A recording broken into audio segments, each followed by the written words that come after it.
그동안 잘 지내셨는지요? 한 달 만에 뜸을 들여서 동영상을 다시 올리게 되는 것 같습니다.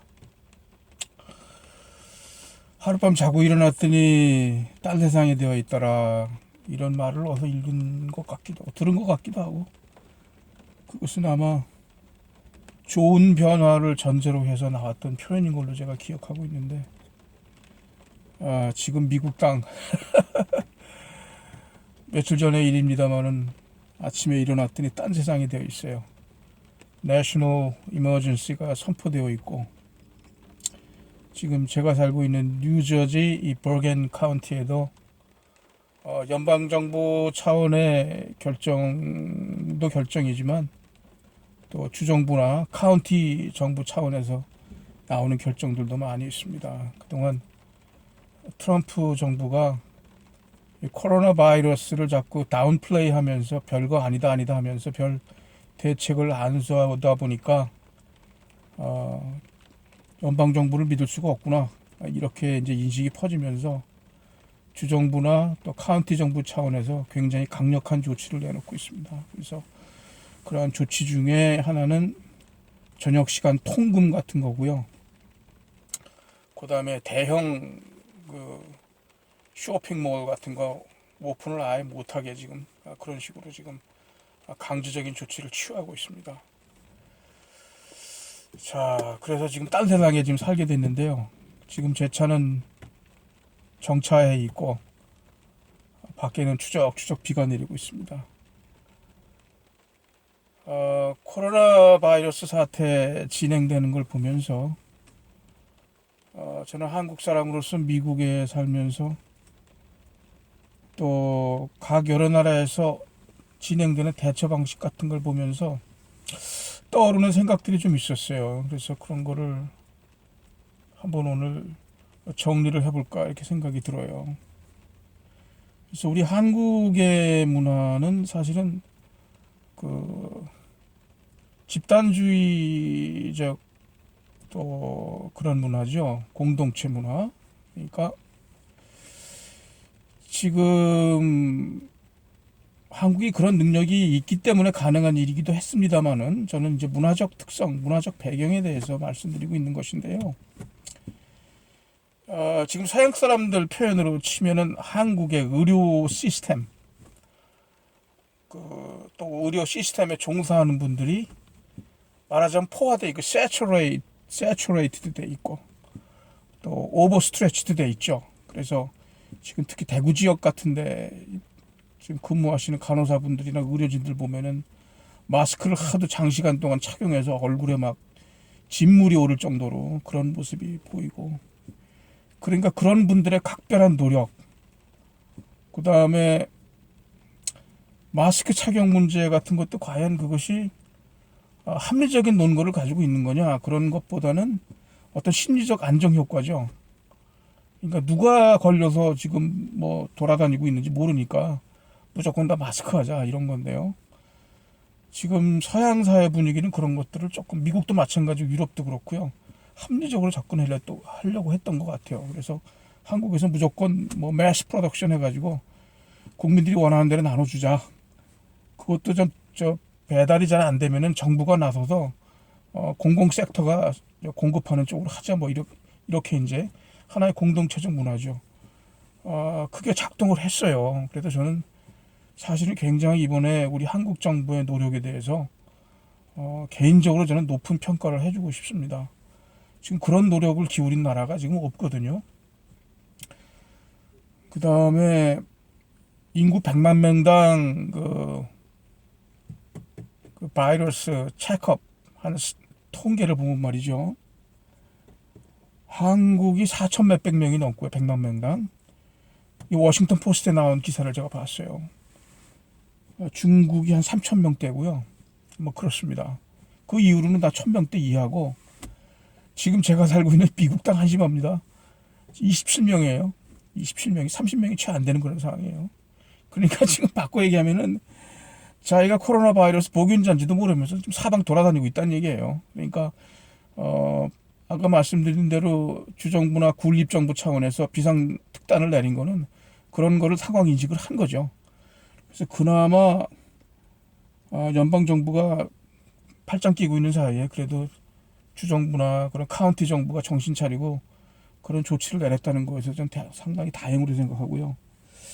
한 가지 인터레스팅한 케이스가 일본입니다.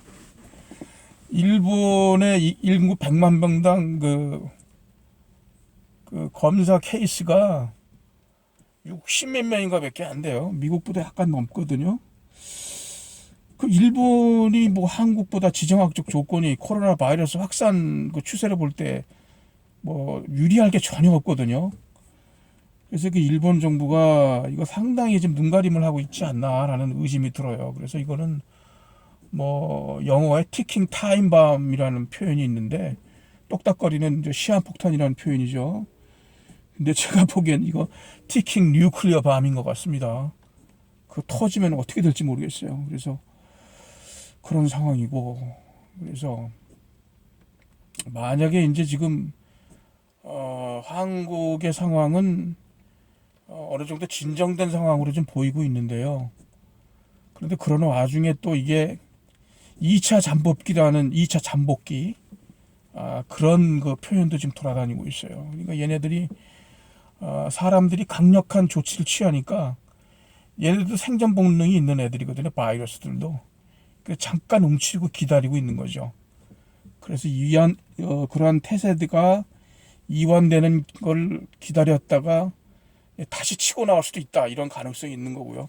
그렇게 안 되길 바라지만요. 그렇게 되는 거고요.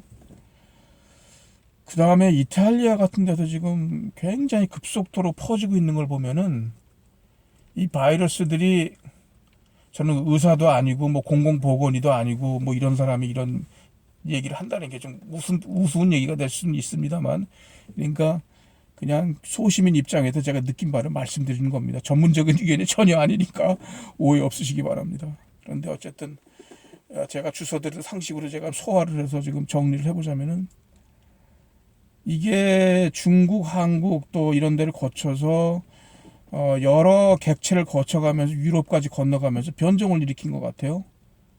그래서 훨씬 더 전염력이 강한 그런 바이러스가 돼가지고 지금 조금 종류가 다른 애들이 아닌가 그런 걱정이 들고요.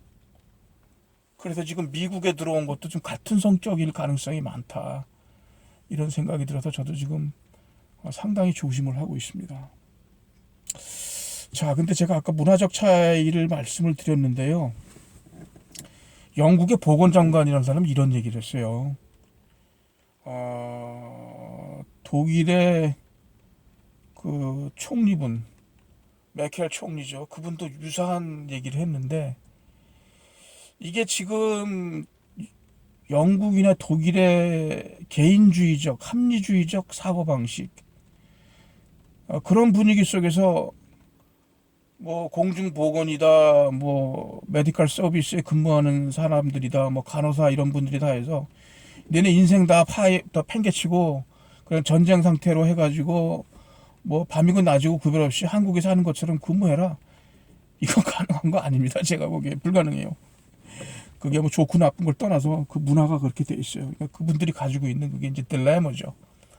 그러다 보니까 이 상반들이 무슨 생각을 했냐면은, 이 바이러스가 자꾸 퍼져가지고 전체 인구의 60 내지 70%까지 감염이 된다면은, 그러면 이게 집단 그 인구 파퓰레이션 그 측면에서 집단 면역성이 이제 생겼다고 보는 거죠. 그러면은 사람들끼리 접촉을 해도 더 이상 이제 전달이 안 되는 거죠. 그러면은 자연스럽게 안정화된 길을 갈 수 있다. 이게 무슨 통계적 모델로 또 분석하는 모델이 내부적으로 검토됐을 거예요. 그러니까 이렇게 갈 수도 있겠구나 생각을 이분들이 한 것 같아요. 그래서 그런 상태를 기다릴 수밖에 없지 않겠느냐, 뭐 이런 취지의 발언이 심지어 나왔는데요. 그러면 그 발언의 이면에는 뭐가 있냐면은, 지금 코로나 바이러스의 특성상 자기가 원래 가지고 있는 메디컬 컨디션이 있는 사람들, 저 같은 사람들이죠. 그러니까 면역력이 약해져 있는 사람들이라든지, 그 다음에 노약계층 80대 이상, 70대 이상, 60대 중후반 이후 면역력이 일반적으로 떨어지는 연령계층이죠. 이런 분들은 그냥 다 꼼짝없이 당한다는 거예요. 그러니까 이거 일종의 그러면 이게 뭡니까? 인종 청소를 하시면 세대 청소입니까? 그런 심한 말도 나올 수가 있겠죠. 그러니까 그건 또 안 되는 거고. 그러니까 영국의 이제 보건장관이라는 사람이 한 얘기가 뭐냐면은 그 노약자분들을 격리시키겠다. 뭐 이런 얘기까지 나온 거예요. 그러니까 집에서 이제 뭐 집에서 가능한 나오지 마세요. 뭐 이제 이렇게 이제 계도하겠다는 거죠. 근데 그게 말이 안 되는 거죠. 그것도. 그래서 이제 요 며칠 사이에 다시 언론에 흘러나오는 보도들을 보니까 독일, 영국 이런 나라도 발빠르게 대응하는 쪽으로 좀 정부가 정책 방향을 선회하고 있는 것 같아요. 그러니까 그러는 사이에 많은 시간을 지금 우왕좌왕 웨이스트한 거죠. 그래서 야, 저는 이번 사태가 진행되는 거 보면서 역시 우리 한국 사람들이 위기에는 강하다. 또 이런 위기가 왔을 때 우리 한국 사람들이 강할 수 있었던 이유는 뭐냐? 이 건강의 문제라든지 공중보건의 문제라든지 이거는 차별이 없거든요. 돈 있는 사람, 돈 없는 사람 구별 없는 거예요. 다 그냥 맞닥뜨리는 거니까 거기서 다 똑같다는 입장을 갖게 된 거죠. 그러니까 서로 돕는 그런 마음이 생긴 거예요. 그래서 이것을 보면서 제가 이 한국의 정치에도 미치는 영향을 주는 상당히 큰 함의가 있겠다라는 생각이 들면서 저는 뭐 평소에 정치적인 스펙트럼으로 보자면은 진보는 아니죠.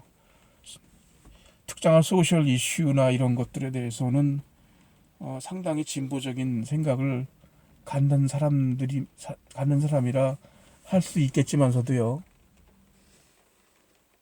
그렇지 않은 것들에 대해서는 특히 국가 안보나 이념적인 거 이런 것에는 상당히 보수적이라는 사람일 수 있는데요. 과연 그런 보수 이념만 가지고 지금 한국의 보수 세력이 버텨나갈 수 있을까 하는 상당한 깊은 회의에 빠집니다. 그런 생각이 들고요. 그렇습니다. 그래서 참 정신을 좀 많이 차려야 되겠다. 그런 생각이 듭니다. 그리고 또 미국의 정치 상황 돌아가는 걸 보면서 제가 느끼는 건데요.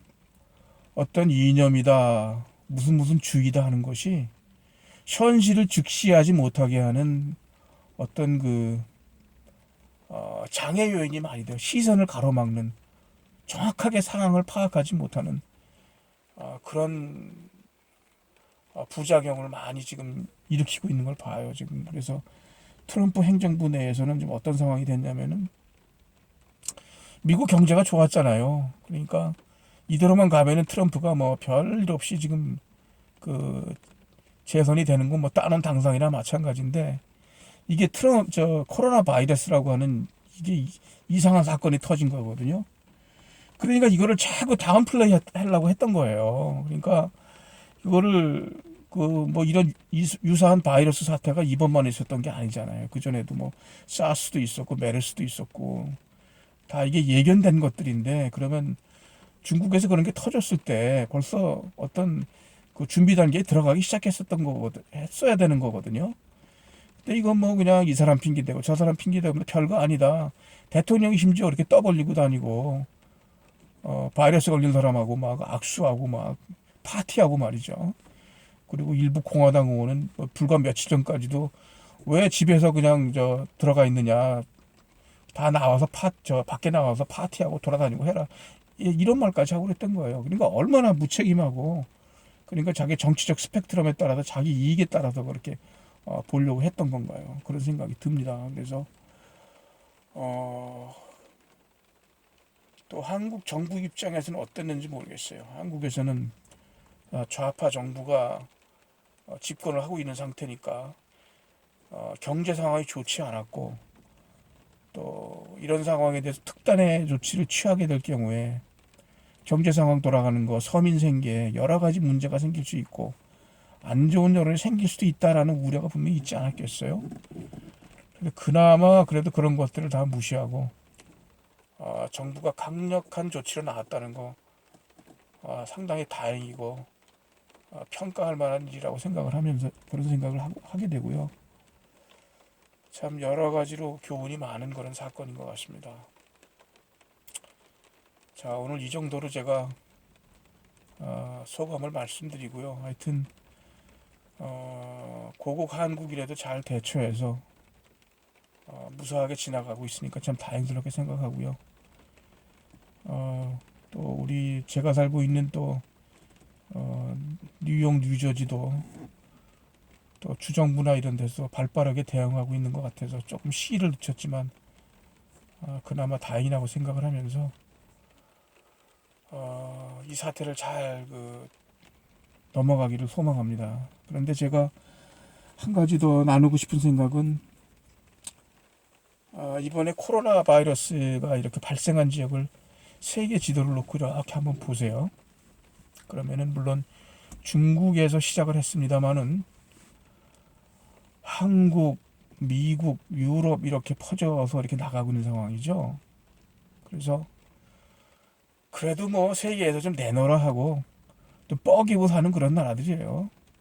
그런 나라들에서 이렇게 퍼졌어요. 그게 이제 뭐 계절적인 요인, 지형적인 요인 이런 것들이 작용한 거지만 그렇지만 저 이면에는 저는 그 이면에 분명히 하나님의 메시지가 있다고 생각을 합니다. 그래서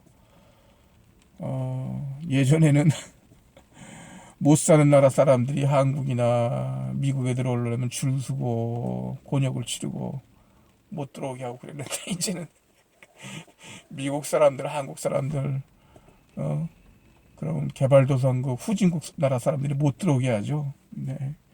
그런 역전된 사태를 겪는 겁니다. 그래서 좀 자기가 가졌다고, 자기가 힘 있는 나라에 산다고, 힘 있는 나라라고 약한 나라들 우습게 여기고 사람들 차별하고 또 인류 문명 전체로 봤을 때도 마찬가지죠. 진짜 인류 역사상 유례가 없는 과학 문명의 탑을 쌓아 올려서 매스 프로덕션하고 매스 컨섬션하고 하이어스트 스탠다드 오브 리빙 미국 사회 대표적 그런 거 아닙니까? 그 누리고 살고 있지 않습니까? 그런 사회가 그런 사회들이 미물 중에 미물인 바이러스 하나 대체할 능력이 없다는 걸 보여주고 있는 거예요. 그러니까 하나님께서 마음만 먹으면은 이 인류 문명을 단순간에 끝장내실 수 있다는 겁니다. 그래서 지금부터라도 정치 지도자들이나 사람들이 참 겸허한 마음으로 들어가고 회개하고 반성하고 돌아보는 시기가 됐으면 좋겠고요. 그래서 자기의 정치적 이익이나 자기 파당의 정치적인 득실에 따라서 코로나 바이러스 별거 아니다 어쩌다 이럴 단계가 아닌 것 같아요. 정말 깊이 반성하면서 국민들을 위해서, 이웃들을 위해서, 세계를 위해서 무엇을 할 것인지 이런 생각들을 하는 계기가 되었으면 하는 뉴저지에 사는 일개 소시민이 조금 좀 큰 생각을 했습니다. 예. 좀 거북스럽게 느껴졌을 수도 있겠지만 하여튼 제 생각이 그랬으니까 그런가 보다 하고 너그럽게 그렇게 봐주시면 감사하겠습니다. 자, 모두들 건강하십시오. 안녕히 계세요.